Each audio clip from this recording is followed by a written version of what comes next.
Imagine this, it's a lazy Sunday afternoon. In our cozy suburban kitchen, the kind where mom's apple pie scent usually fills the air. But today, the atmosphere crackles with tension. My dad slams a handwritten note on the table: return 50K or face court. His voice booms, echoing off the linoleum. Mom stands beside him, arms crossed, nodding solemnly. We believe your sister, she says, her words slicing through me like a knife. My own parents turning against me over lies spun by my manipulative little sister, who accused me of stealing from their retirement fund. Betrayal burns hot in my chest. How could they, after years of me quietly supporting them, deposits bills? Everything now this humiliation, but I don't scream. I don't argue. I just nod, my face a mask of calm, while inside a storm brews. Fine, I whisper, pocketing the note. What they don't know, I've been keeping the receipts. Every teller slip, every time-stamped email, every shred of proof that exposes her deceit. Fast forward to Judgment Day in that sterile courtroom. Hearts pounding, I play the security video, the irrefutable truth captured on grainy footage. The room freezes. Mom clamps a hand over her mouth, stifling a gasp. Dad collapses into his chair, like his bones turn to jelly. My sister's face drains of color, her lies crumbling in real time. And then they kneel before me, begging for forgiveness. But that's just the beginning. Stick around, because this tale unravels shocking family secrets, heart-wrenching twists you won't see coming, and a sweet, satisfying revenge that rebuilds everything on my terms. You won't believe how it ends, or the justice that follows. My name is Lauren Harper. I'm 37, a senior project manager at a mid-sized logistics firm in suburban Cincinnati. And for the last 12 years, I've been the reliable one, the daughter who never married, never caused drama, and quietly made sure mom and dad's bills were paid on time when their social security and dad's pension started coming up short. I still live 20 minutes from the house I grew up in, the same modest brick ranch with the maple tree out front and the Virgin Mary statue mom refuses to move from the flower bed. Most Sundays, I stop by after the 10:30 Mass at St. Vivian's, bring grocery bags, and sit with them while Dad reads the paper and Mom finishes her coffee. That particular Sunday in early October started out like any other. The Bengals game was on low in the living room, the smell of cinnamon rolls still lingered from breakfast, and I was unloading reusable bags onto the kitchen island when Dad walked in carrying a single sheet of yellow legal paper. He didn't say good morning, he didn't sit down, he just placed the paper in front of me like he was serving legal notice. Return the $50,000 you took from our account, or we will see you in court. The words were written in his shaky block letters, the same ones he used when he balanced the checkbook every month. I stared at them, waiting for the punchline, waiting for him to chuckle and say it was some kind of misunderstanding. It never came. Mom stood behind him in her Sunday cardigan, the one with tiny pearl buttons, clutching a manila folder against her chest like a shield. Her lips were pressed so tight the color had gone out of them. Lauren, Dad said, voice flat and formal, the way he used to speak when he was still plant supervisor and had to discipline someone. Your sister showed us the proof. We're giving you one chance to make this right before we call the attorney Monday morning. Proof. The word landed like a slap. Emily, my 29-year-old sister, who still changed jobs, the way some people change shoes, had proof that I, the daughter who had transferred money into their account every month for years, had somehow stolen $50,000 from them. I felt the heat rise in my face, the old familiar anger that always flared when Emily played the victim card. But I swallowed it. Something in Dad's eyes stopped me cold. It wasn't just anger, it was fear, raw animal fear, the kind that comes when you're 71 and staring at prescription copays and a furnace that needs replacing and wondering if the nest egg you counted on will still be there when the hospital bills arrive. Mom finally spoke, soft and trembling. Emily cried for 2 hours when she showed us the papers, Lauren. She said she didn't want to believe it, but the dates match and the signature looks just like yours. We have to protect what little we have left. You understand that, don't you? After your father's heart scare last year, we can't risk everything. I glanced at the folder in her arms. I knew what was in it before she even opened it, a photocopy of some half-baked loan agreement Emily had probably typed up on her laptop, something vague about me borrowing money for a down payment I never made. I'd seen Emily cry on cue since we were kids. She could produce tears the way other people produce smiles. Dad tapped the table with his knuckles. We're not proud of this, Lauren, but the church circle already knows something's wrong. People talk when large amounts move. Your mother's knitting group, the bereavement ministry. We can't have folks thinking we raised a thief. There it was, not just the money, the shame. In their world, our world reputation at St. Vivian's and the senior center mattered more than almost anything. A daughter accused of stealing from her aging parents, that kind of gossip would follow them to the grave. I looked from one to the other, searching for a crack, a moment of doubt. There was none. Emily had done her homework. She'd waited until I was at work, planted whatever story she needed, and convinced them I was the villain. My own parents, people who changed my diapers, cheered at my college graduation, bragged about my promotions, looked at me like I was a stranger who had betrayed them in their hour of need. For one heartbeat, I almost shouted.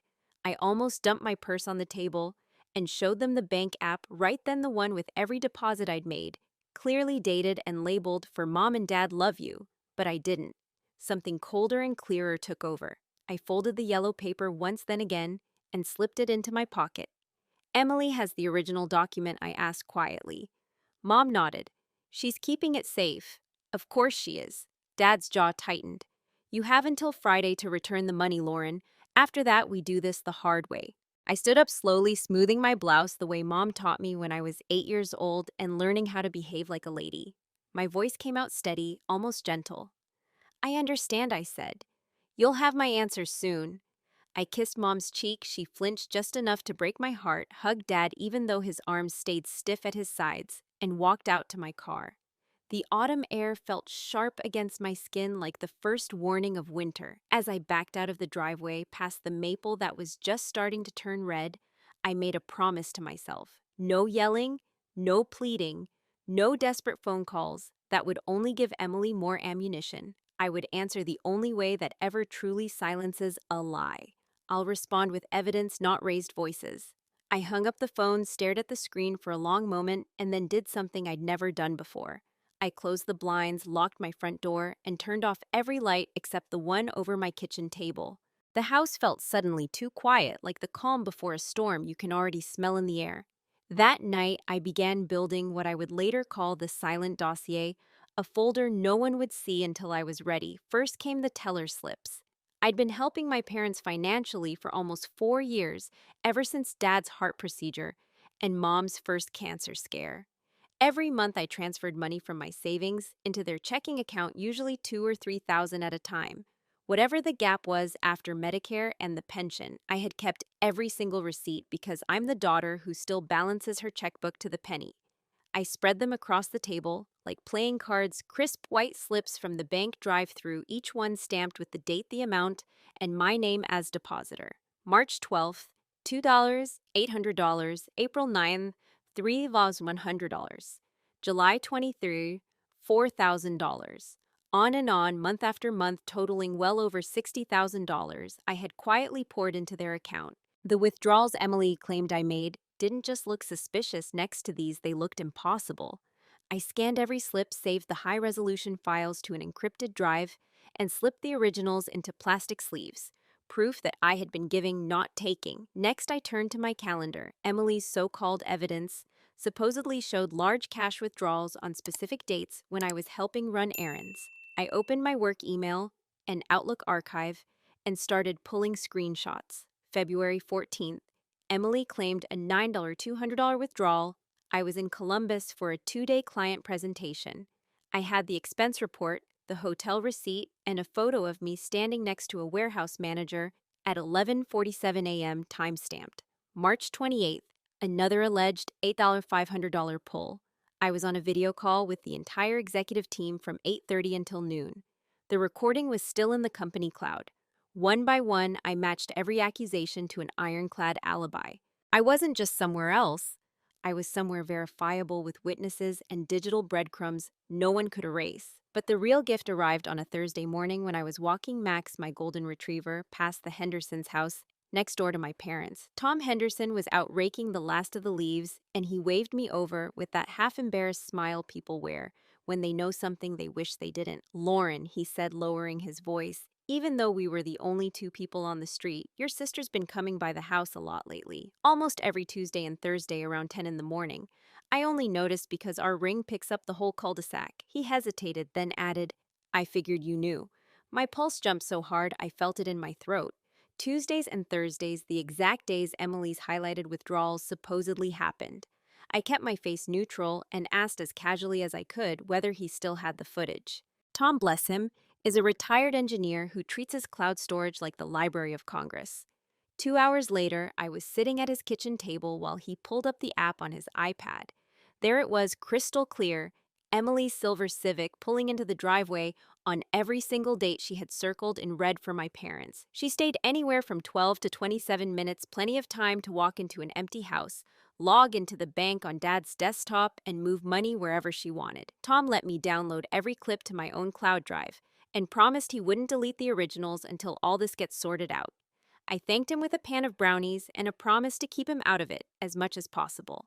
By the end of that week, the social chill had turned into a full freeze. The Knitting Circle's annual fall potluck invitation never arrived. My phone, usually buzzing with forwarded prayer chain emails, went strangely silent. At Kroger, I saw Donna Schaefer, Mom's co-chair for the Christmas Bazaar, turn her cart down the cereal aisle the moment she spotted me. When I finally worked up the nerve to attend Saturday evening Mass, Mrs. Kowalski slipped out of our usual pew 5 minutes before the opening hymn. No one said a word to my face, but the message was louder than any accusation something shameful had happened in the Harper family, and until it was resolved, I was on the outside. I sat alone in the back row that night, hands folded in my lap, staring at the crucifix above the altar and feeling the weight of every sideways glance. Family honor in our little parish wasn't just a phrase, it was currency. And right now, mine was bankrupt. I came home, added the ring footage to my growing folder, and labeled it carefully Visitor Log Emily Harper. Then I sat back and looked at the neat rows of evidence glowing on my screen.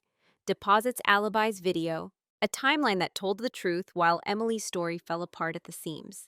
If the camera caught my sister entering on those exact days, what would the loan note say?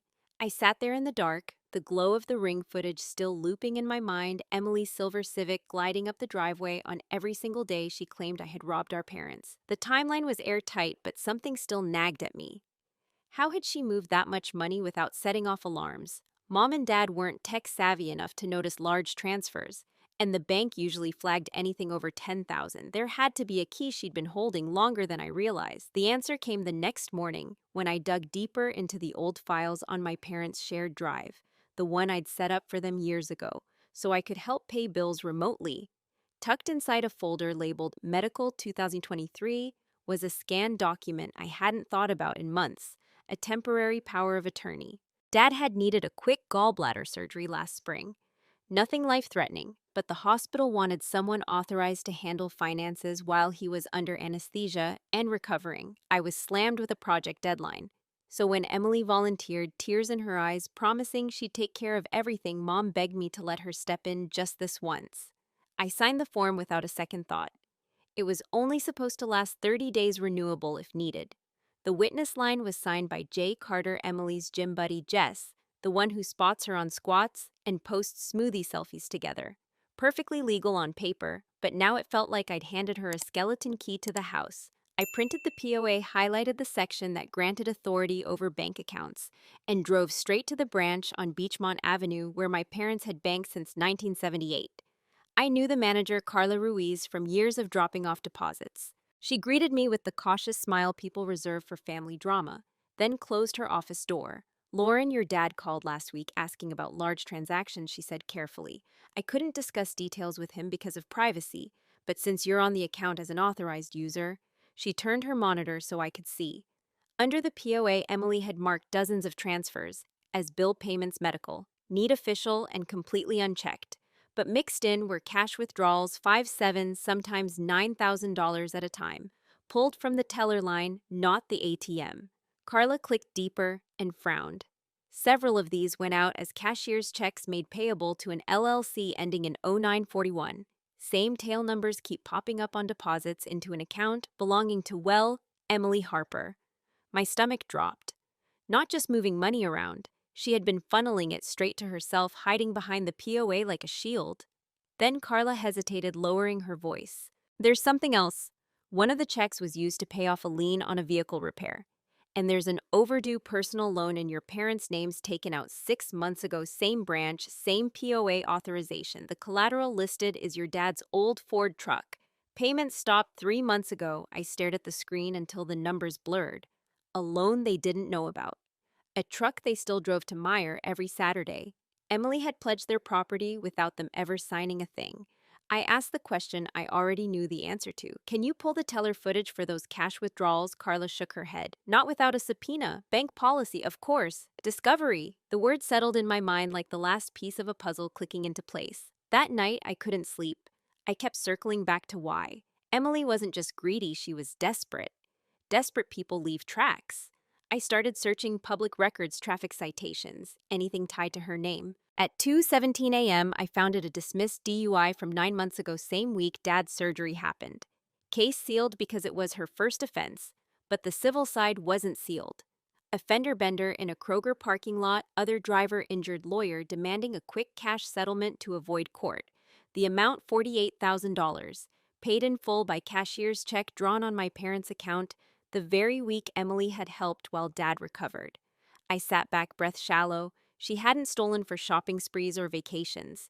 She had stolen to bury a mistake that would have humiliated her in front of the same church circle that judged us all. A DUI, a crash whispers at Sunday coffee hour. Unthinkable for the golden youngest daughter. So she used the POA, drained the account in careful bites, paid off the victim quietly. And when the money ran low, she invented a villain to distract everyone from the real thief. The betrayal sharpened into something colder, clearer. This wasn't random greed. It was panic dressed up as righteousness. I closed the laptop, added the POA scan, the loan documents, and the public record printouts to my growing file. The net was tightening link by link. The bank cameras will answer, but my sister's real motive is the key. The last week of November arrived like a slow-moving train I couldn't outrun. Thanksgiving. The one day of the year when our little family still pretended everything was fine, when Mom set the table with the good china and Dad carved the turkey while the Lions lost on television. I almost canceled, but something stubborn in me refused to give Emily the satisfaction of driving me away from my own parents' table. I walked in with a store-bought pumpkin pie and a phone in my pocket already recording. Ohio is a one-party consent state, and I had decided the truth deserved witnesses. The ambush began the moment we carried the plates to the dining room. Dad stood at the head of the table, carving knife still in his hand, and repeated the ultimatum like he'd rehearsed it. Friday, Lauren, the money, or the courthouse. We've retained counsel. Mom wouldn't meet my eyes. Emily sat across from me in her soft gray sweater, the picture of wounded innocence dabbing at the corners of her eyes with a napkin. Then she spoke, voice trembling with rehearsed outrage. How could you forge Mom and Dad's signatures like that? I trusted you. We all did. The word forge landed like a slap in front of the cranberry sauce. Mom finally looked up, face pale, nodding along, as if Emily had just recited scripture. I set my fork down quietly and let the recorder drink in every word. Emily leaned forward, gaining confidence. I even covered for you on the ATM camera that one time. Remember when you thought no one would notice the hoodie? I deleted the photo so Mom and Dad wouldn't see. She caught herself too late, eyes widening a fraction as the sentence hung in the air like smoke. I felt the room tilt. ATM camera, hoodie. She had just confessed out loud to tampering with evidence she now pretended was mine. Later that night, alone in my childhood bedroom, under the guise of grabbing extra napkins, I emailed the loan note to a forensic document examiner I'd found through a coworker. By Saturday morning, the report was in my inbox, devastating in its simplicity. The date was formatted 03/15/2023, when every bank in Ohio still used 03/15/2023. The font was Calibri Light, a style Microsoft didn't release until 9 months after the supposed signing. The notary seal belonged to a woman licensed only in Franklin County, yet the embossment read Hamilton clear as day. And the signature, my signature, didn't match a single specimen on file with the Ohio DMV going back 15 years. It was a clumsy fake good enough for terrified parents, laughable under scrutiny. But the real kill shot came when I started lining everything up like a prosecutor. I pulled the full family group chat from Mom's phone. She still hadn't figured out how to delete threads permanently and exported the metadata. Every message Emily sent claiming she was at work on withdrawal days carried a geotag from our parents' address. The neighbor's ring clips placed her car in the driveway at the exact minutes the money vanished. Her Instagram story from one of those afternoons showed the oven preheating and the background timestamp 10:43 a.m., while the audio I'd captured at dinner clearly recorded the same oven beep at 10:44. 1 minute apart, same kitchen, same lie. I was staring at the synchronized timelines when the biggest crack appeared. In the recording right after Emily's slip about the ATM camera, Mom's voice, soft, almost whispered, cut in, "We can't let this get out at church, baby. I'm head of the prayer shawl ministry this year. If people find out what really happened..." She stopped, but the damage was done. Mom had known. Not just suspected, not just hoped. Known and chosen silence to protect her, standing among women who spent Wednesday nights knitting scarves for the homeless while gossiping about everyone else. I sat on the edge of my bed, phone in my trembling hand, and listened to my mother trade my reputation for a seat at the church craft table. The hurt was physical, a weight on my chest that made it hard to breathe. That was the moment I stopped hoping for apologies and started preparing subpoenas. I retained an attorney Monday morning, filed the civil suit for defamation and conversion, and attached an emergency motion for preservation of all bank footage. Emily had drawn the battle lines at the Thanksgiving table. Fine. They chose court. I chose the truth on the big screen. The morning of the hearing, the Hamilton County Courthouse smelled of old wood and floor wax. I walked into the small courtroom wearing the navy suit I saved for client presentations. My hair pulled back the way Mom always said looked respectable. My parents sat on the plaintiff's side with Emily between them like a human shield. Dad's shoulders were stooped under his best blazer, the one he wore to funerals. Mom clutched a rosary in her lap. Emily kept her eyes on the table, hair perfect, face scrubbed of makeup to look younger, more fragile. The judge, a no-nonsense woman with silver hair and half-moon glasses, asked if anyone wished to make an opening statement. My parents' attorney stood and repeated the same tired accusations: $50,000 missing, a signed loan agreement, a daughter who had betrayed their trust in their hour of need. Dad's voice cracked when he took the stand and said the words again, slower this time, as if speaking them in public made them more real. Mom followed, dabbing her eyes and testifying that she had seen the withdrawals with her own eyes. Emily simply nodded whenever the attorney pointed to her. The dutiful younger sister forced to expose painful family truth. I said nothing.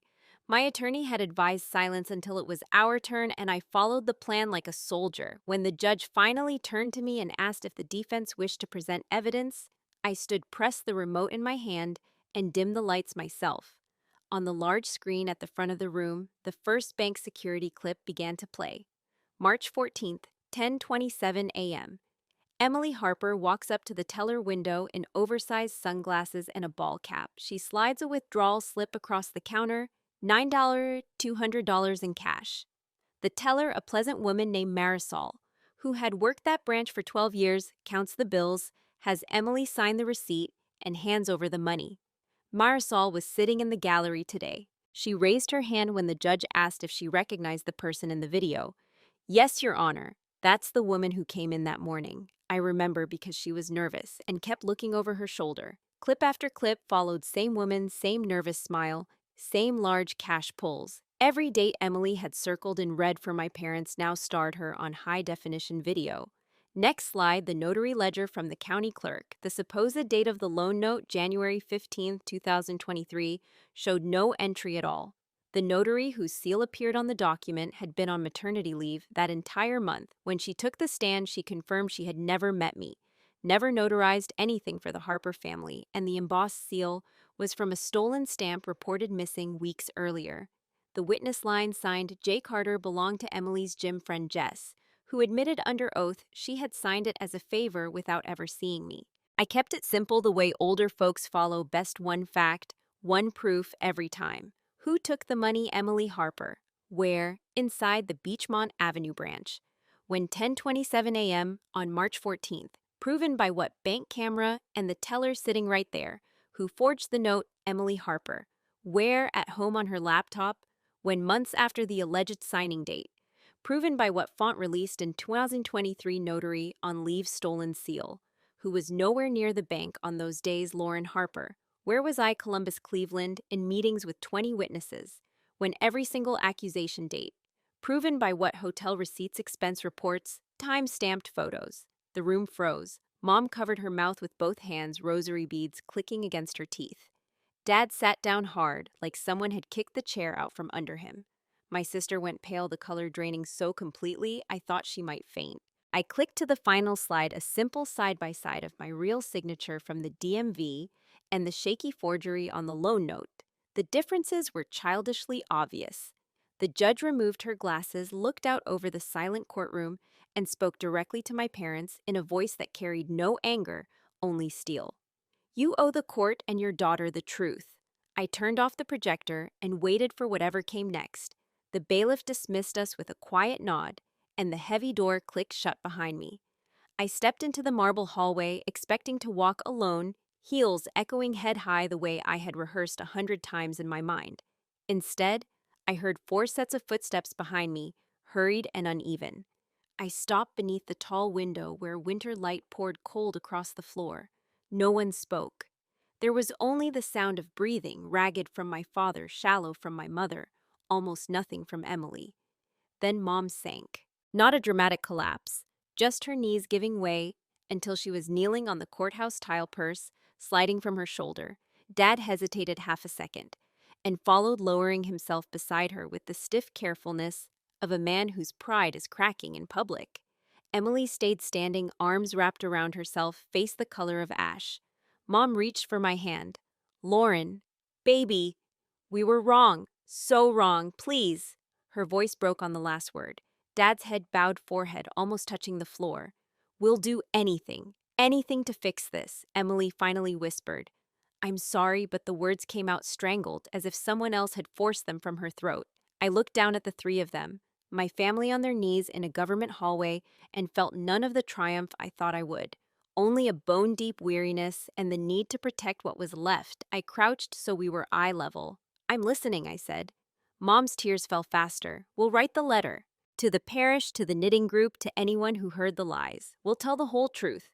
Emily will take the financial literacy classes at the community college every Tuesday night for a year, and she'll volunteer her bookkeeping skills at the senior center, helping people who actually need it. No excuses. Dad nodded without looking up. We'll sell the boat if we have to. Pay back every penny. I shook my head. I don't want your boat. I don't want a dime for myself. I had already spoken to my attorney about the only arrangement that would let me sleep at night. The money Emily took will go into a repayment and protection trust. An independent trustee, not me, not any of us, will oversee it.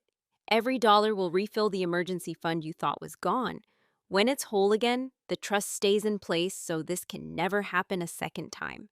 I take nothing, not 1 cent. Dad made a sound like a sob caught in his chest. Mom clutched my sleeve. You do that after everything. I started to answer, but Mom spoke again, softer, almost to herself. I covered for her because I once covered for you. The hallway seemed to shrink around the words. Senior year, when you took that necklace from Lazarus department store, I paid for it out of the grocery money and told your father the register was wrong. I thought protecting my girls was love. She looked up at me, eyes red. I was wrong then, and I was wrong now. The confession hung between us, 20 years collapsing into a single breath. My teenage mistake, petty and stupid, had been buried by the same instinct now laid bare on a courthouse floor. I stood slowly, pulling Mom up with me. Then Dad. Emily stayed kneeling a moment longer, as if she no longer trusted her own legs. I will forgive you, I said, voice steady for the first time all morning. But forgiveness isn't a free pass. It isn't forgetting. It isn't going back to the way things were. I looked at each of them in turn, letting the weight settle. I'll forgive, but only within a framework they must respect. The weeks after the courthouse hallway passed in a strange hush, like the quiet that follows a Midwestern thunderstorm when the sky is still bruised, but the danger has moved on. We met in the attorney's office on a gray December morning, the 4 of us around a polished table that smelled of lemon oil. The trustee, a retired CPA named Margaret Klein, who attended St. Vivian's but belonged to no one's clique, laid out the documents with the calm authority of someone who had seen every kind of family wreckage. Emily signed first, her pen shaking slightly as she committed to automatic transfers of 20% of every paycheck until the emergency fund reached its original balance, plus interest. Mom and Dad signed next, relinquishing any future power of attorney without my written consent. I signed last agreeing to remain a beneficiary only in the event of their death, never a controller while they lived. Margaret countersigned notarized everything with her own seal this one reel and handed each of us a copy in a Navy folder. The bank sent confirmations the same day, transfers scheduled, alerts routed to Margaret's inbox, no withdrawals over $500 without dual approval. It was done, clean, legal, and unbreakable. The Sunday before Christmas, Father Tom read a short statement from the pulpit after communion. Mom had written it herself, simple and dignified. A misunderstanding in the Harper family has been resolved privately and fully. We ask for your prayers as we move forward in truth and healing. No names beyond ours, no lurid details, no public flogging, just enough for the prayer chain to close its mouth and the knitting circle to exhale. Truth, then move on. That was the bargain. The restoration came in small, ordinary waves that meant more than any grand gesture. Mrs. Kowalski slipped an invitation under my door for the January potluck, handwritten on a card with a watercolor snowman. The Hendersons showed up with a warm apple pie and an apology for staying out of it too long. At the first knitting gathering of the new year, Mom greeted me at the door with a hug that smelled of woolite and coffee, then proudly introduced me as my daughter, who helped us through a very hard lesson. Emily sat in the corner, taking notes for the Senior Center's books, her community service hours already logged in neat columns. Mom enrolled in the same financial literacy class Emily was required to attend, choosing the seat right beside her every Tuesday night. They carpooled, argued over whose turn it was to bring snacks, and came home with matching folders full of budget worksheets. Sometimes I'd get a text photo of them laughing at something ridiculous the instructor said, and I'd smile despite myself. Supervision wrapped in love healing, disguised as homework. That first Christmas, after everything, we gathered at the house on Christmas Eve, the way we always had, only quieter. When it was time to trim the tree, I pulled $5 from my wallet and walked to the little ornament shop on the corner, the one that still sells the cheap glass balls you can write on with a paint pen. I chose a plain silver one, wrote 2005 for discipline and honesty in careful block letters, and hung it front and center where the lights would catch it every night. Mom saw what I was doing and disappeared into the kitchen, returning with $4 more. Without a word, she bought her own ornament the next day. Then Dad, then even Emily. $5 each year, one new ornament added every December, a growing constellation of reminder and redemption. The tree that year looked a little heavier, a little brighter, and a lot more honest. Some nights I still wake up at 3 a.m., hearing courthouse echoes, feeling the cold tile under my knees, even though it was never me who knelt. But then I open the folder on my laptop, the one with every signed agreement, every bank confirmation, every trustee report, and the fear loosens its grip. If the new boundaries are tested, I have the tools to protect them. Years have a way of softening the sharpest edges, the way river water polishes stone. The ornaments kept multiplying, one new silver ball every December, each marked with the year, and those two quiet words, discipline and honesty. By 2029, the branch sagged a little under their weight, catching the colored lights like tiny mirrors, reminding us where we had been. If you are over 55 and someone has ever accused you of something that turned your world upside down, listen close. Justice is not the loudest voice in the room. It is the quiet chain you build, link by link, when no one is watching. Teller slips that prove you gave instead of took. A power of attorney you forgot you signed. A notary log with blank pages where a signature should have been. A neighbor's doorbell camera and a careless Instagram story. A bank video that finally speaks when words fail.